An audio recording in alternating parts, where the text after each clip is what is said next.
waktu itu memang mepet sama waktu maghrib. Pas kita balik ke belakang, kita lihat menolong Ustaz. Ini rupanya udah rame orang yang berkumpul. Itu kalau saya pergi terus gimana hukumnya Ustaz? Atau karena waktu itu bebas saya dari hukum mentor tersebut karena udah ada orang lain yang Ustaz?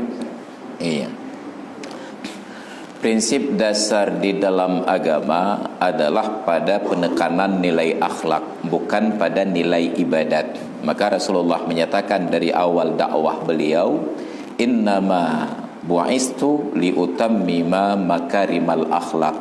Hanya saja aku diutus dalam rangka menyempurnakan akhlak yang mulia. Dalam kasus tadi, sudah tiba waktu salat, sudah berkumandang azan, saat kita menuju masjid terjadilah kasus kecelakaan yang menimbulkan korban. Tanda bahwa kita berakhlak, kita terpanggil untuk ikut terlibat memberikan bantuan ataupun pendampingan. Masalahnya sudah mau masuk waktu salat. Kalau memang pilihannya antara membantu dia dan salat, maka dahulukan untuk membantu dia. Makanya di dalam agama ada uzur-uzur untuk meninggalkan salat berjamaah, bahkan uzur untuk mengeluarkan salat dari waktunya.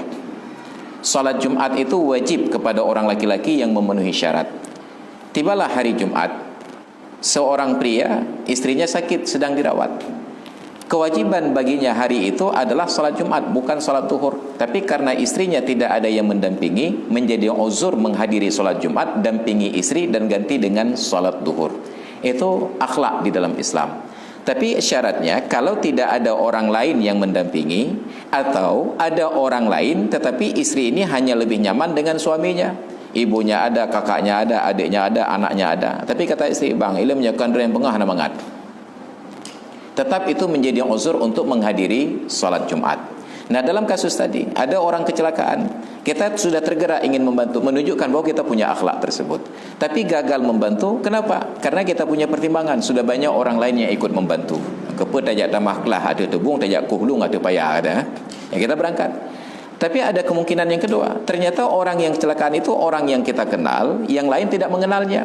Maka justru itu tetap menjadi uzur bagi kita menghadiri salat berjamaah. Tangani dulu orang yang kecelakaan. Tapi sudah ada orang yang membantu. Orang lain yang membantu tidak dikenal oleh orang ini satupun. Justru dia lebih mengenal kita. Maka kehadiran kita di sampingnya mendatangkan ketenangan. Oh, ini orang yang saya kenal. Jadi itu juga belum tentu dengan adanya orang lain yang datang membantu sudah gugur kewajiban kita untuk turut membantu. Hanya tinggal dikalkulasi. Jangan pula mencari-cari alasan. Memang cari alasan untuk jangan sholat berjamaahnya 4 demi tahu dengan kecelakaan. Itu beda lagi. Demikian. Terima kasih.